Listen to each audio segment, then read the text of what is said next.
అందరికీ నమస్తే అండి. ఈ చల్లని సాయంకాల వేళ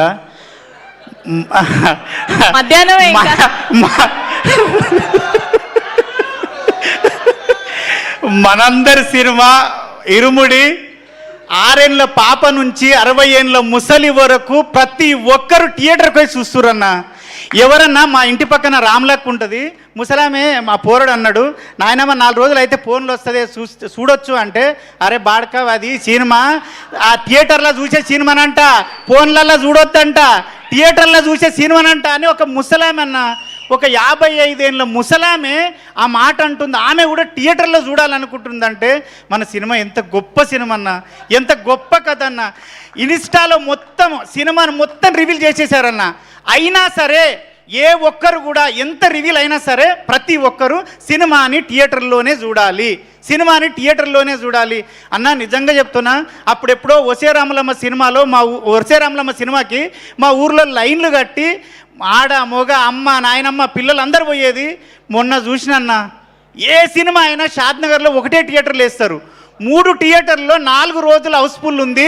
ఇప్పటికీ టికెట్లు లేవు. అందరు నాకు కాల్ చేస్తున్నారు, అరే నువ్వు చేయొచ్చు కదా, నువ్వు అరే నాయన అవి అట్లుండే రయ్యా అందులో బుక్ చేసుకోవాలని చెప్పుకుంటున్నా. అంత గొప్ప సినిమా. ఇంకోటి సార్, నీకు నేను నా భార్య నా పిల్లలు నేను సచ్చే వరకు శివనిర్వాణ సార్ను మర్చిపోతే నేను మనిషినే కాదు. ఎందుకంటే నేను ఒక 18 ఏళ్ళ అయింది ఇండస్ట్రీకి వచ్చి, ఒక 12 ఏళ్ళ నుంచి ఒక లేడీ గెటప్లో బతుకుతున్నా. కొమరక్క అనే గెటప్లో, కొమరక్క అనేది లెజెండు, ఆమె తోపు, ఆమె నేను కాదు సార్, ఒక గెటప్ మాత్రమే. నన్ను చాలామంది చాలా విధాలుగా కొన్ని అవమానపరిచి, వీడికి లేడీ గెటప్పే చేస్తాడు, వీడు లేడీ గెటప్పే చేస్తాడు.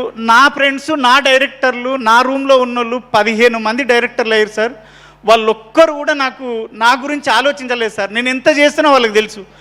కానీ మీరు నా అన్న కాదు, నా తమ్ముడు కాదు, మీరు నాకు పరిచయం లేదు, ఎందుకు ఇచ్చారు సార్? నాకు 3 రోజుల నుంచి ఒక్కటే ఫోన్ మోగుతుంది. నా పిల్లం ఎప్పుడు నాతో సంతోషంగా లేదు. 3 రోజుల నుంచి దాని సంతోషం చూస్తుంటే, బావా నువ్వు ఏదైనా చేయగలవు, వీడు కొమరంగాడు అంటున్నారు బావా. నాగులుగాడు అయిపోయాను సార్, నేను నాగులు అయిపోయాను సార్. అది మీ పుణ్యమే సార్. నిజంగా నా భార్య చెప్పమన్నా సార్, మీ పాదాలకు వందనం చేస్తున్నా సార్. ఎందుకంటే నన్ను వీడు ఏదైనా చేయగలడు అని నాకు ఉంది సార్. నాకు ఎవ్వరు ఇవ్వలేదు సార్ 18 ఏళ్ళల్లో. వీళ్ళు పరిచయమే లేదు సార్. రవి సార్ ఎవ్వరూ పరిచయం లేదు. నన్ను చూసి నా టాలెంట్ని చూసిండో ఏం చూసిండో దేవుడిలాగా నాకు అవకాశం ఇచ్చినావు, అదైతే ఒకటి సార్. ఇంకొకటి, నేను ఫైట్లు ఎప్పుడు చేయలేదు సార్. దసరాలో కూడా సాయి సార్తో చేశాను, ఫైట్ చేయలేదు. ఫస్ట్ డే నాది ప్రామిస్ సార్, నాది గే క్యారెక్టర్ అనుకున్నాను సార్. నన్ను ఒక లేడీ గెటప్ వేసేటోని పిలుస్తున్నాడు అంటే ఏదో గే క్యారెక్టర్ ఏదో అనుకున్నాను. కానీ వచ్చే సార్ నాకు రెడ్ షర్ట్ వేసి గెటప్ వేసి నువ్వు రవి సార్ గల్లబట్టి కొట్టాలంటే ప్యాక్ అయినాయి సార్. నా తోటి కాలే సార్, నిజం సార్, నా తోటి కాలే.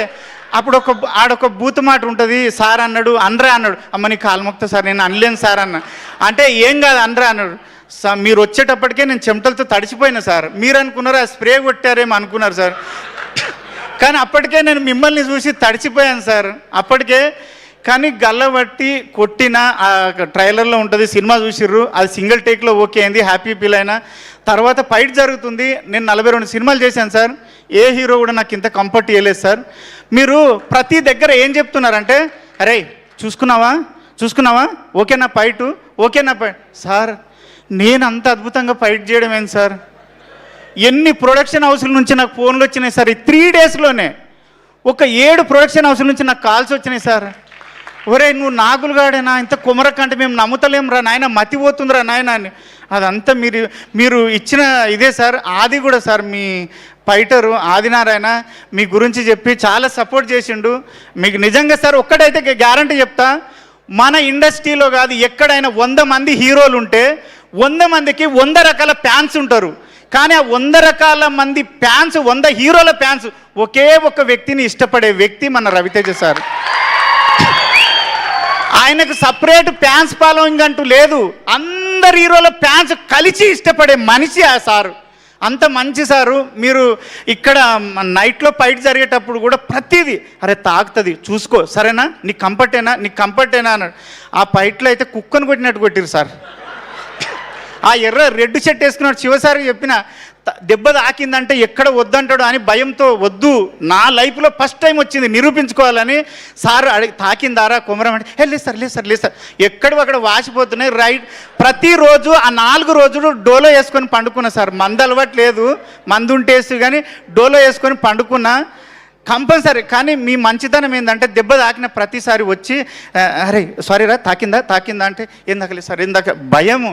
కానీ నా జీవితంలో మర్చిపోలేని క్యారెక్టరు, నేను బతుకున్నంతకాలం దీనివల్ల నేను బతుకుతా అని భరోసా ఇచ్చిన క్యారెక్టరు మీకు సాయన్న ఎక్కడున్నా గంటలు మీటింగ్ పెట్టి ఒక దగ్గర కూర్చొని మాట్లాడి మంచి చెడులు చెప్పే పెద్ద మనిషి అన్న. Thank you.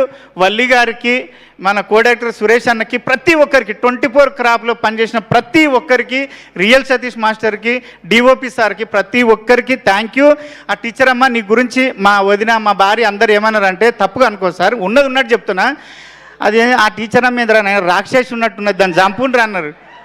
అంటే నీ మీద అంత కోపం వచ్చింది జనాలకి అంటే మీ ఎంత సక్సెస్ చేశాం సార్, అసలు ఎంత సక్సెస్ చేశాం.